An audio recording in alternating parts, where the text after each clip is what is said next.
today we're going to be working on my giraffe canvas, and it's a big canvas, so I'm going to be showing it to you in sections as we're working. Both of the giraffes are exactly the same. Okay, so when I give you the instruction for one, it's the same instruction for the other one.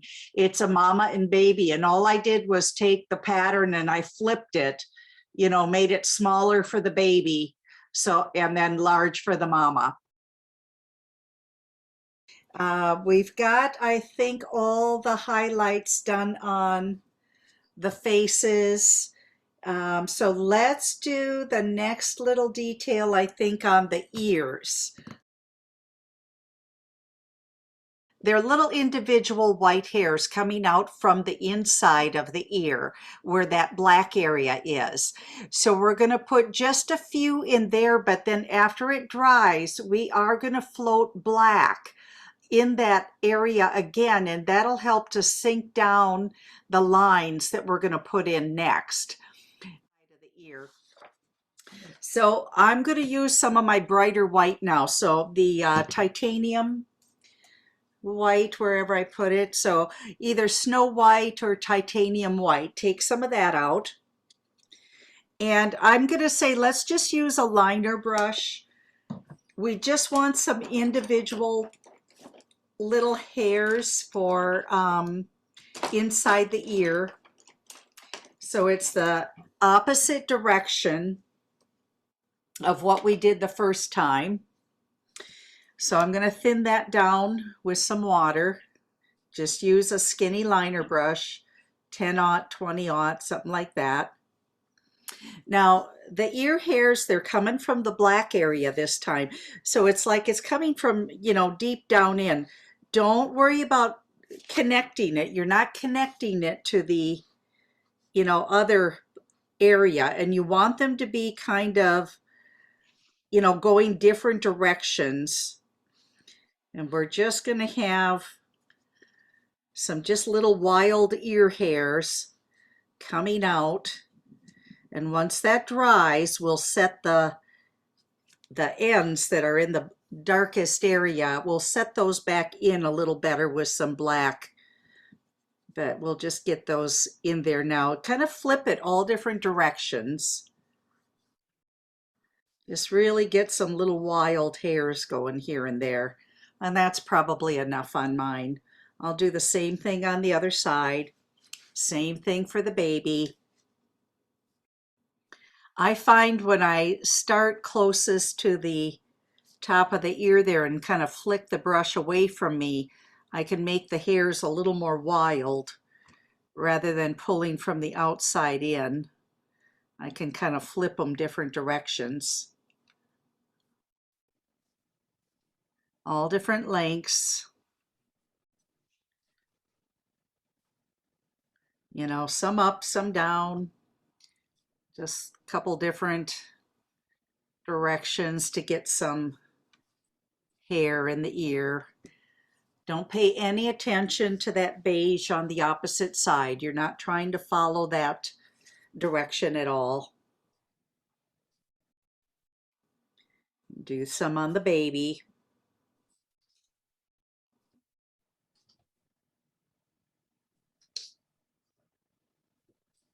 And we're going to let that dry before we mess into it.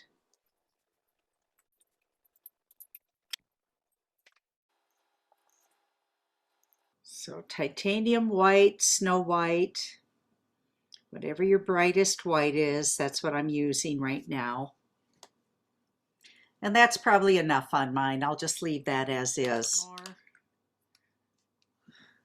There we go. So now you can, you know, see my ear hairs a little bit better as well. But I'm going to go back to either a rake. And honestly, I honestly did it with my wave filbert when I did mine, but whatever you have that you can make the little tips with. And what we want to do is thin down your warm white, and I want to pull some tips from the top in little thin lines about halfway so that I get lighter tips on the top. And after we'll be pulling, darker from the bottom. But if you need to use a liner brush, that's fine too. So just some lighter tips. And I don't want it real even up on top. So if it gets too even, definitely take a liner brush. Sometimes I can just kind of hold my rake a little bit more at a chisel and break up some of those tips up there. Make it a little bit fuzzier. Try not to stop them all exactly at the same length. If you get back away and it looks like it, if you'll just pull a couple strokes a little longer, that's all it takes to break it up. So just like 2 strokes a little longer, and then it'll break it up. Okay, so what I want to do is I want to float some warm white across the ear. Now, some people like to moisten with water because then you can pull your stroke better. So if I were to, because the canvas is a little rougher, if I do just a little bit of water on it to moisten it, it sometimes makes it easier to pull that float across a larger area. So just doing that top of that ear, and I'll get a corner load of my warm white, but I kind of blend the extra off on my palette there. And I want to pull all across the top of the ear. Okay, but when I float, I like to blend and kind of play in it. I don't normally pull one great big long line. I kind of pat it and blend it as I go. Then I'll pull one long smooth stroke after that. To me, that's easier for me. And just kind of soften where you started on the tip of the ear. I'll do that to all the ears. So I'm going to moisten with water. Corner load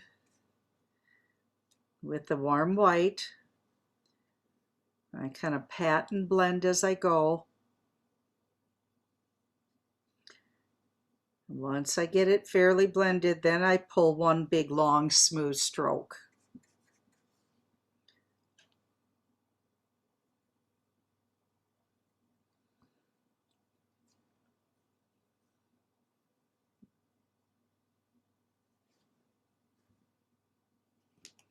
And I'll do that for the baby as well. Now I could have had extender in my brush instead of water too if I needed more time to blend, but I think for this particular thing that we can get by just with water throughout the whole project.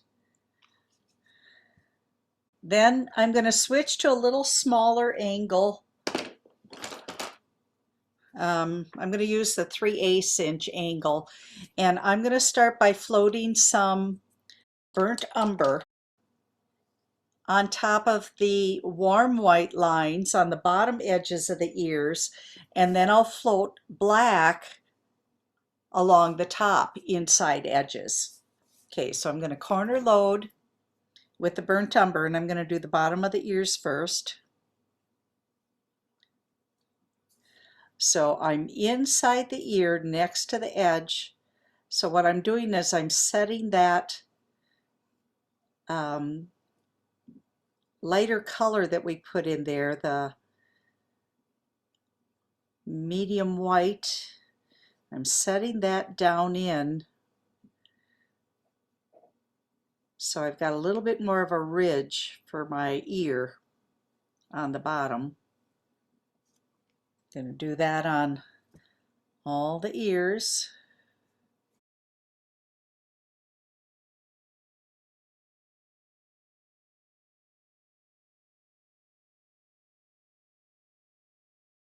And it doesn't have to come in very far. I guess I'm just trying to create like a little crevice so that it makes that ridge pop out a little bit more. And we'll be putting other color on that ridge.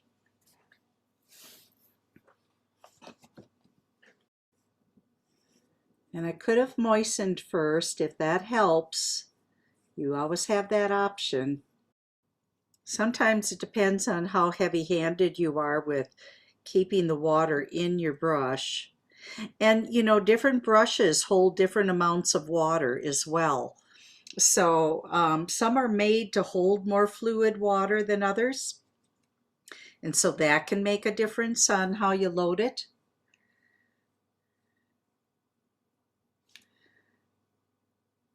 So sometimes switching to if you find that you're having trouble keeping the water in your brush, switch to a brush that is maybe meant a little bit more for watercolor, because it'll hold more fluid paint. Make it a little easier for you. So I did brown in the bottom, and then I'm going to do just a thin little amount of black on the top. All I'm trying to do is set in those little white hairs that I just did. Just trying to get those to set in.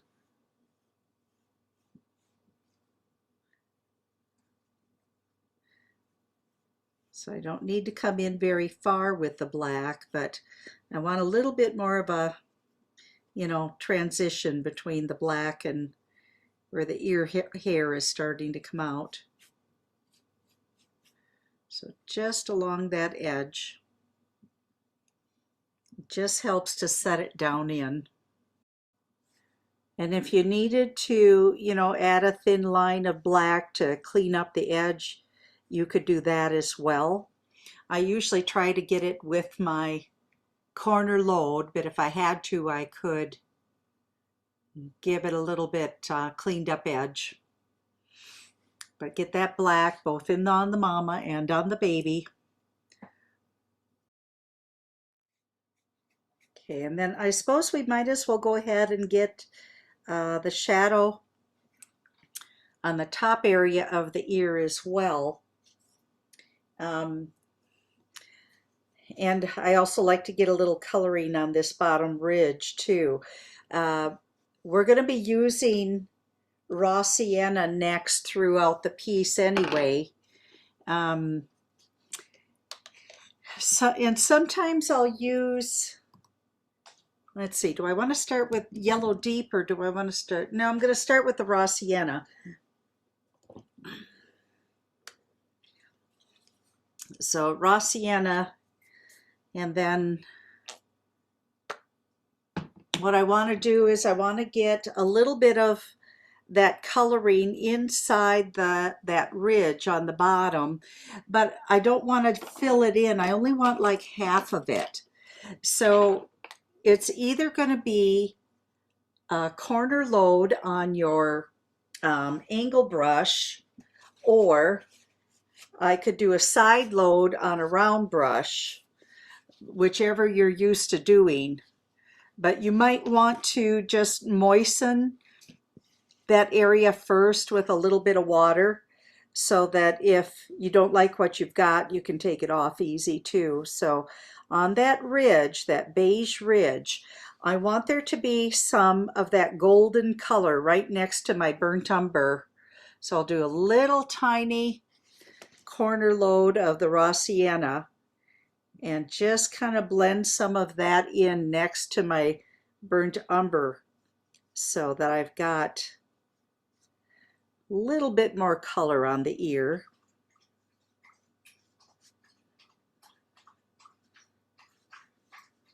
Now when I first started painting, I did everything with one round brush.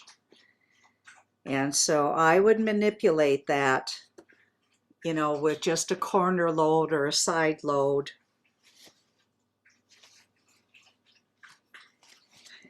So then I had to adjust and train myself to use all the brushes that everybody else used, because they weren't used to manipulating just a round brush.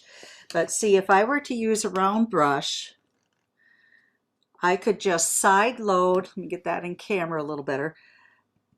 I would just side load with this color, and then I could pull right on down the edge, and to me that's faster.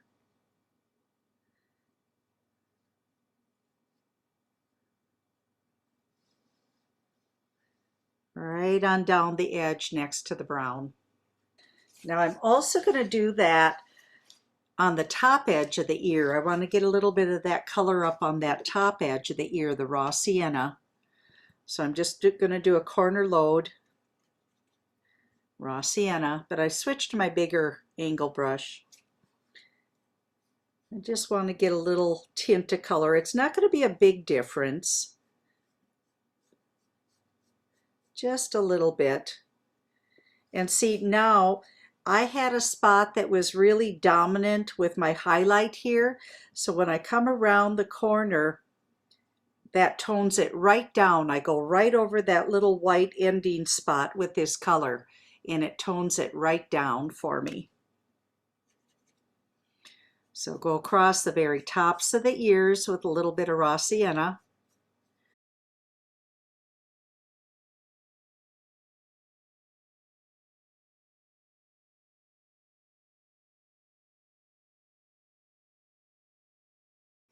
And let that color just go a little bit around the outer, corner or tip of the ears. That'll help finish transitioning that highlight that you'd put in there. I'm just going to clean up a couple little outer areas that I went into the black background. Just cleaning those up with, put some more black on top, camouflage them. So to start with on the giraffes, if you'll float the raw sienna on both sides of the outer edges of the horns. So corner load of the raw sienna and come down the outside edges on each side of those horns. And that should, and the good thing is it can be a little choppy because we like that texture. So that'll help transition what you've got there a little better too. So the outside edges of the horns, float the raw sienna.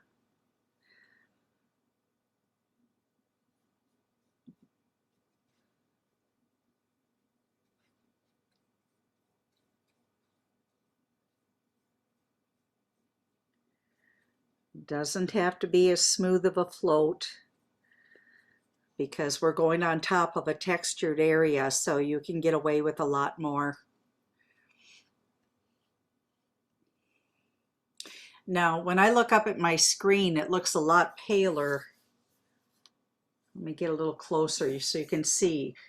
See, I've got it bolder, but when I get back away, it's starting to look washed out to me. So I want you to see that I am using a good amount of paint. So I do want a nice dramatic transition.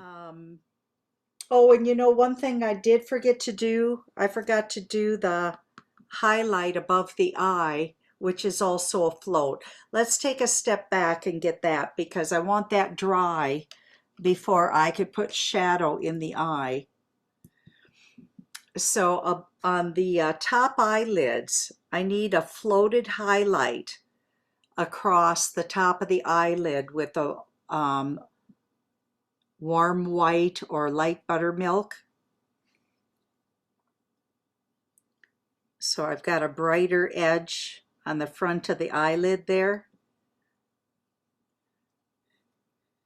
So light buttermilk, warm white, float that right across the top of the eyelid, right next to where the eye is. Because I want that to dry before I can do the shadow color on the skin and lids.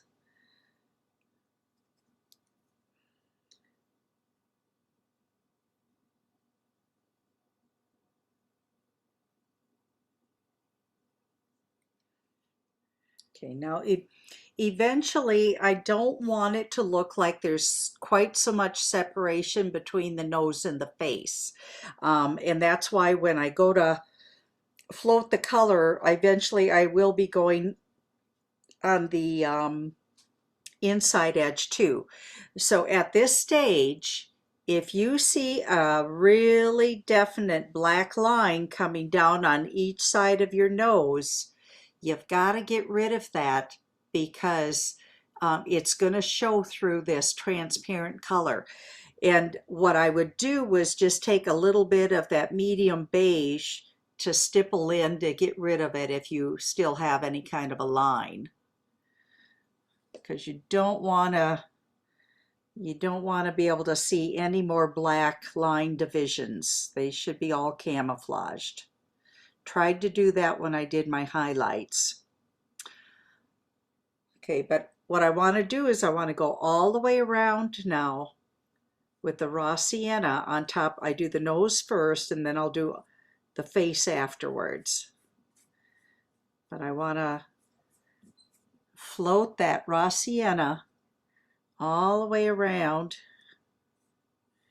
on the nose to start with.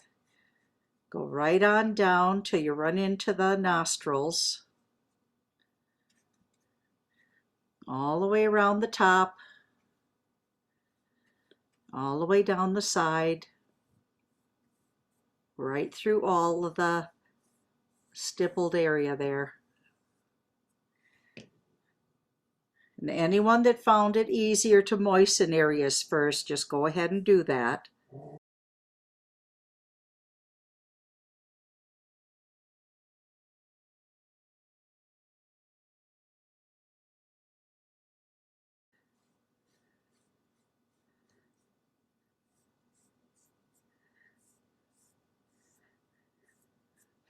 All the way around, you're actually on the nose.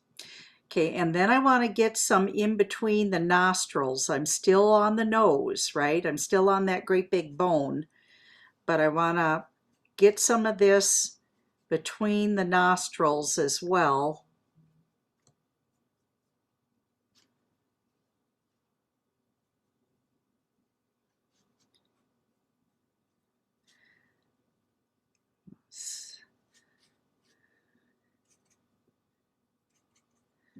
So I fill in that area just so I've got just kind of a, you know,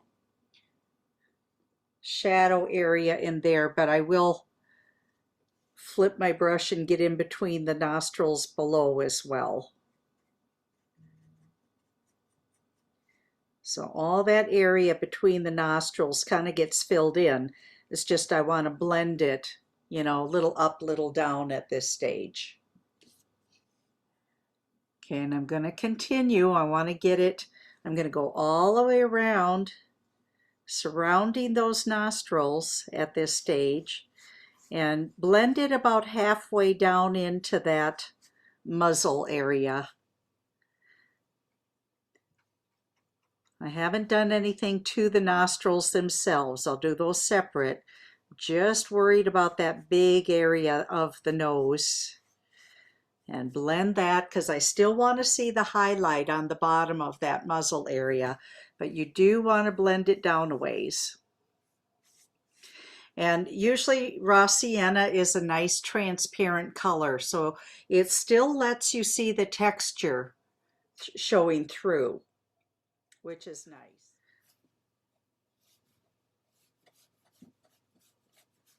You do want that color to come at least halfway between so that you've got a nice amount of color separating where the mouth is. Okay, then I'm going to go on the outside. I'm actually going to be on the face area next with this same color so that I'm going to butt it right up against the raw sienna from the nose so it doesn't look like there's quite such a definite transition or a definite separation. It'll be a little bit smoother. There should be no black line showing because we don't really want to see a hard line where these two colors come together. And if you have to use it a little bit of a thicker float, you can, and I'll make it come right down, connect into where the mouth is on that one side where you can see it come into the mouth. I'm going to wait and do the bags of the eyes separately. So just go all the way around that big bone area for the nose. Just trying to get a back-to-back color float here.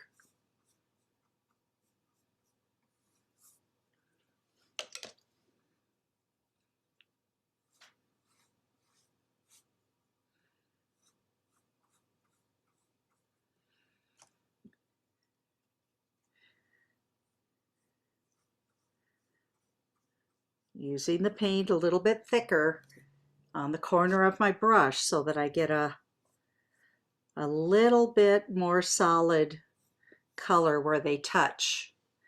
So now I've got more of a fuzzy look between where the nose bone is and the face, so that it looks like they're blending in a little better. If I have too much black, get a little bit heavier paint on your corner of your brush and add another layer, a little bit thicker, and that's going to help cover up any of the areas that may have been too much black still showing through.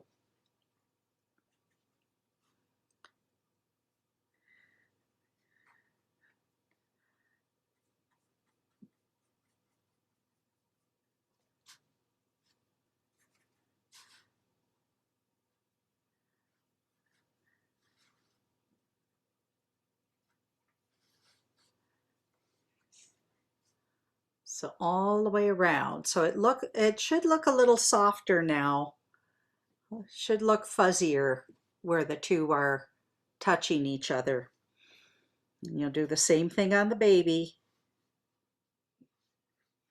Okay, then while we're in that area, I want to do a little bit to the nostrils to start getting those to sink down into the face a little better.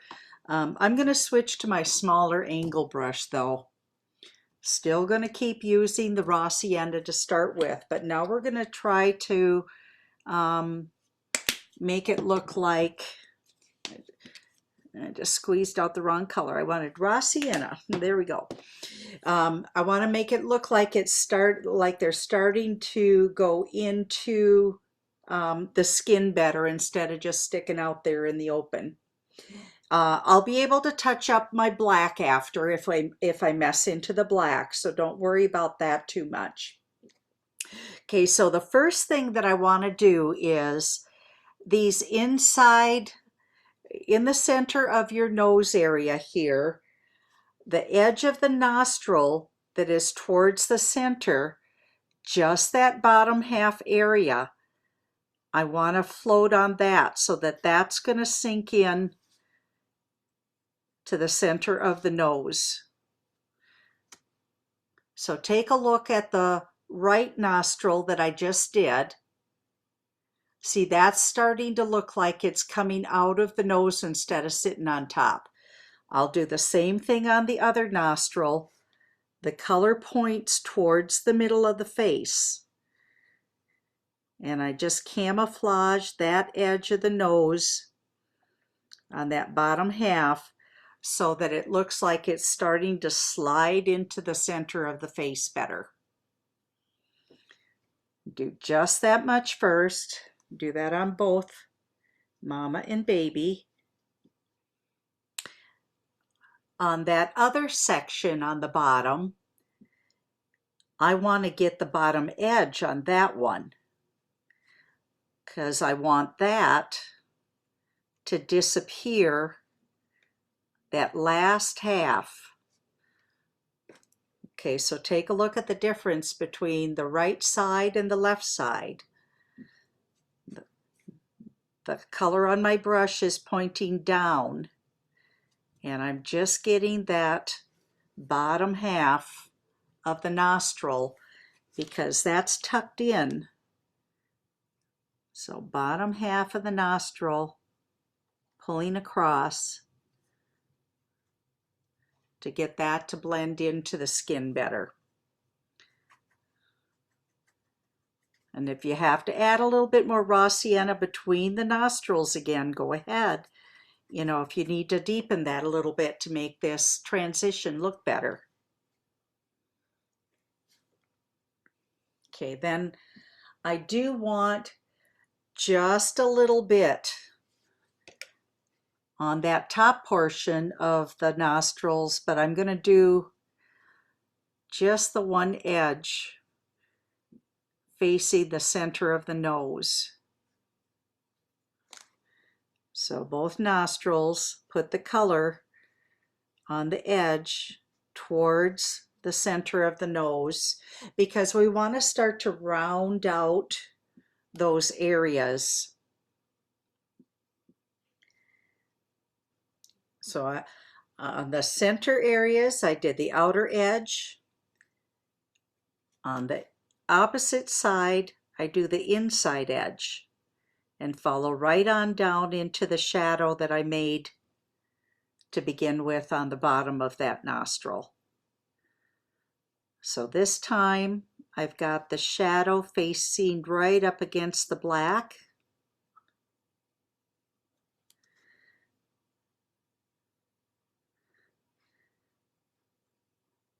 All the way down and connect it into the bottom shadow. And that's starting to round out our nostrils.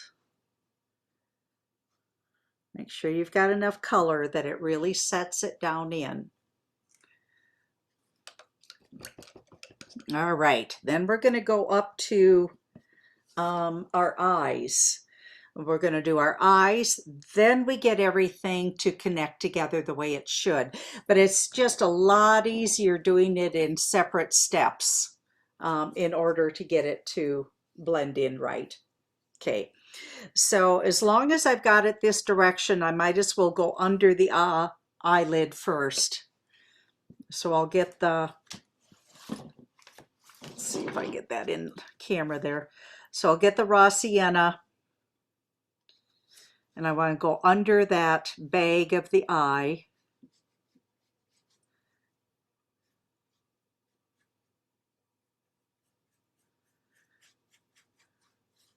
And get that to blend in. Now, I also at the same time want to round that into the shadow by the nose.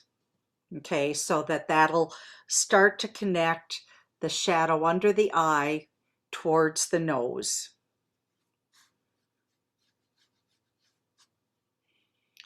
So under the eyelids, or under the bags of the eyes, and then kind of round it in so it blends into the shadow of the nose. Okay, then for the top edge of that, I'm going to also, right under the eye itself, right next to the eye line, and you can leave that little piece of skin showing, you know, that we outlined the bottom edge of the eye. You can leave that little piece of skin showing, I think. Do I have that showing? Kind of yes and no. I got lashes there, so it's hard to tell.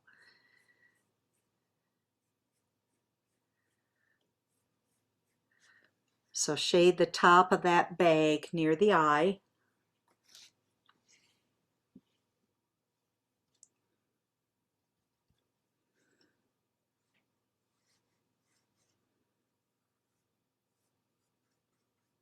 And put a little extra where it, you know, is closer to the nose, so that you no longer see quite so much definition where, you know, the ends of that bag are stopping.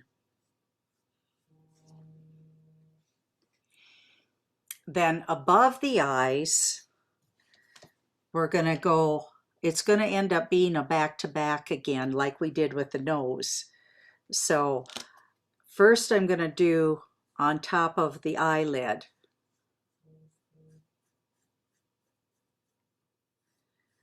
So the top of the eyelid can have the shadow.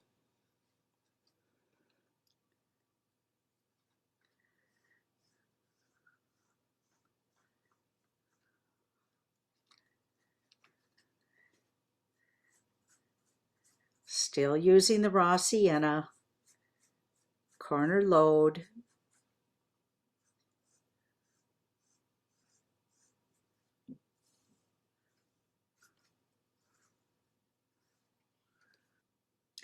But then now the rest of this, I turn my piece upside down to get the shadows because I'm going to want to shade the bottom of the wrinkles instead of the tops because the tops were highlighted. So then I have to turn this upside down. Okay, so now I want to get that raw sienna, little corner load of that in the bottoms of the wrinkles. So this first wrinkle above the eye connects right into that shadow from the eyelid. They're right, back to back in there. And then I do the bottom of the next wrinkle and kind of add a chisel when I come, into the corners or the outsides of the eyes. And then also above the last wrinkle. And that's going to come right in to connect to the shadow between the eyes and the nose. And I'll get a little bit heavier and kind of round that out so I have more in that space between the wrinkle and the nose. I want to get more raw sienna filled in there. So the bottom of all the wrinkles, the first wrinkle above the eye is back to back with the shadow on the eye.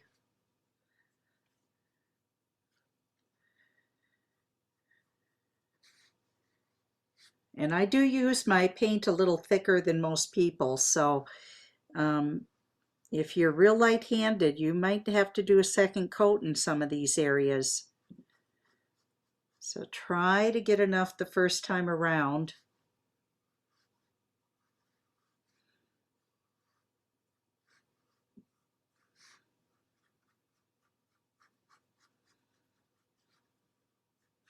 You still want to be able to see highlight on the top of your wrinkles. I mean, it's okay if they got a little more muted, but you still want to be able to see, half of it is shadow, half of it is highlight. Otherwise, it just kind of disappears, becomes flat again.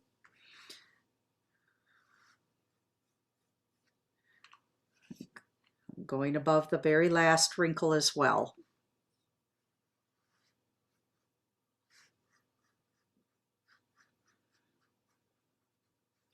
Okay, and then you'll see I have this big gap between the eye and the nose, and that just gets filled in with this color. And then just kind of blend it up so that it starts to disappear by the top of the wrinkle. But I want that a little more filled in between the nose and the eye in that center area.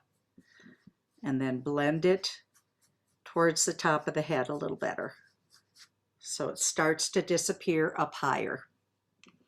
And when I look at mine, I want just a little bit more of this same color between the nostrils. Now that I got my eyes done, I'm going to put a little bit heavier between the nostrils with this raw sienna and then just blend it up a little higher. Otherwise, I think the mama is going to be left alone. I'm good with that color combination now. So I also have to go back and do the baby. And, a lot of times when I'm loading my brush, I'm going to show you a little closer because I want the paint a little heavier. When I go to corner load, I might just catch the outside edge of my brush and I don't even blend it on my palette. I'm just catching a bead of paint on the outer edge. And then I don't even have to blend it on my palette because I want that paint to be heavier when I go into those darker creases. And because this is a transparent color, I can get away with that. But I want the paint heavier so that it shows up. So if yours is fading away too much, try a little bit more on the outer edge of your brush and maybe not even blend it. You know, just start with a clean brush though.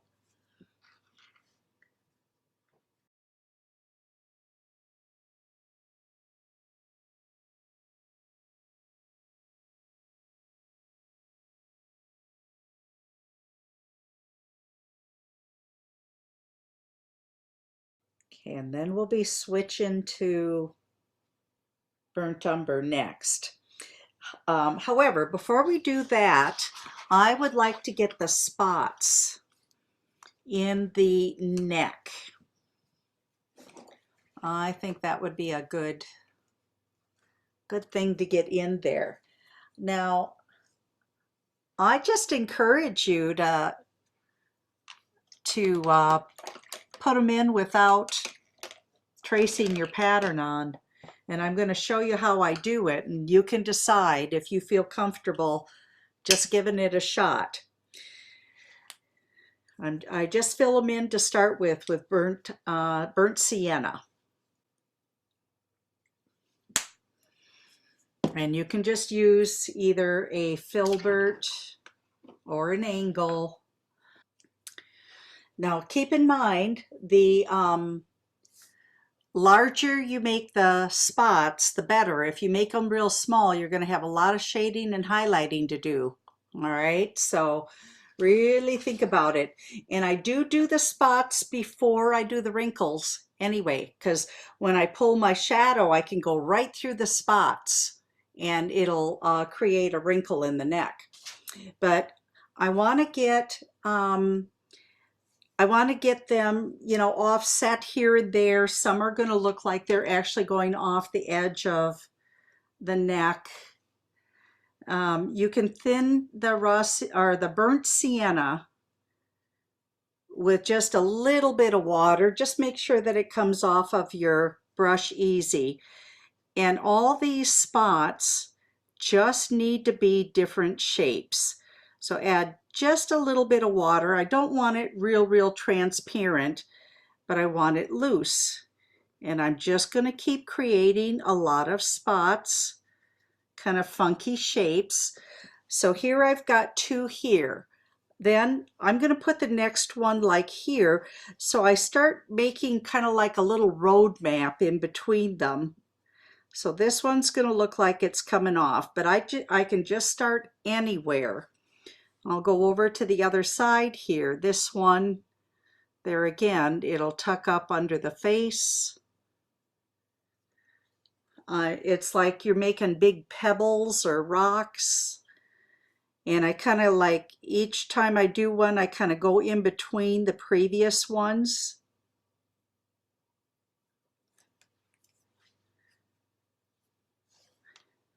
And I just keep going till I got a lot of spots throughout.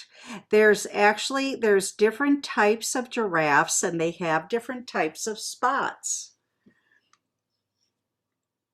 And it's really kind of interesting. And no two giraffes are exactly the same. They're all unique. But I just want lots of different shapes.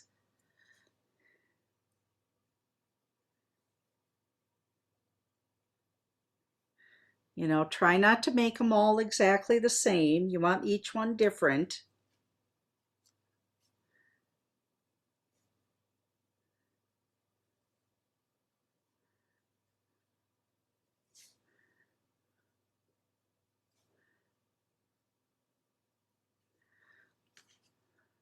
And I just kind of keep going and, you know, kind of keeping about the same amount of space between them. Doesn't have to be exact.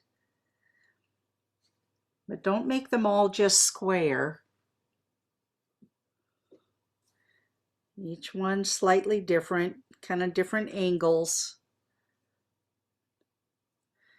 And it's good to be able to see your texture through. Now here I've got a little spot here that I'm just going to sneak in by the ear.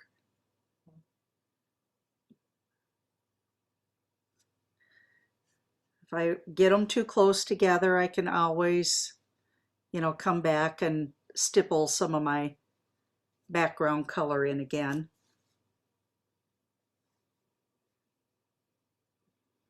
And giraffes can have spots on their faces. So if I want to get some up on the face, I can do that right now too. I should get one on the other side too. If I'm going to do one side, I should put some on the other.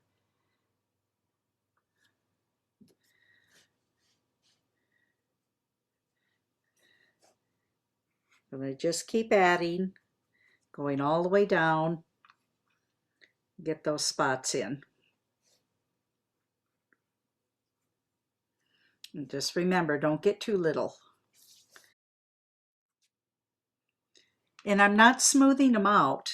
I mean, you can kind of see my brush marks in here because I've thinned it with a little bit of water, and that's just fine. I'm not going to smooth them out because I've got texture going in my piece anyway. Just really want to, each shape can be unique. Get some on the baby. And it doesn't matter where you start making them. You just pick a spot and then you just kind of let them grow from there. Get some on the baby's face so it kind of matches mama, but not trying to get it exactly the same. So on the face, we just have our darker darks left, eyelashes, and then we have, a little bit more to do on the necks and the mane, but the faces are close to being done. Just have to deepen a few spots.